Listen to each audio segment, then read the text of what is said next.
All right, everyone, it's PT, and it is time to rise and shine.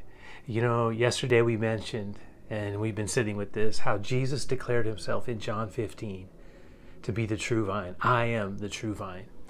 And at least in part, it was a contrast when he said true vine to Israel of the Older Testament. Because it says in Psalm 80, verses 7, 8, and 9. Well, let's just look at 8 and 9. You brought a vine out of Egypt. You drove out the nations and planted it. You cleared the ground for it. It took deep root and filled the land. What the Lord is saying here is that He raised Israel up like a vine. He planted them. He cleared the ground. He gave them a place in the promised land.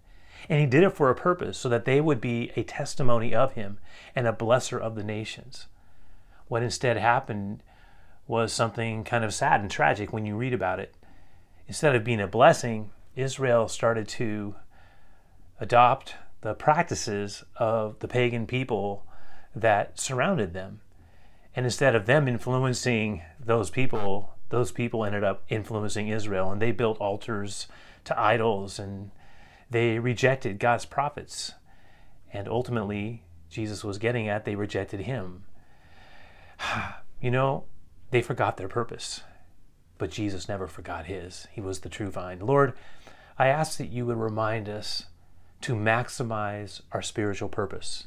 Remind us that we were born to bless, and help us to do it. In Your name we pray.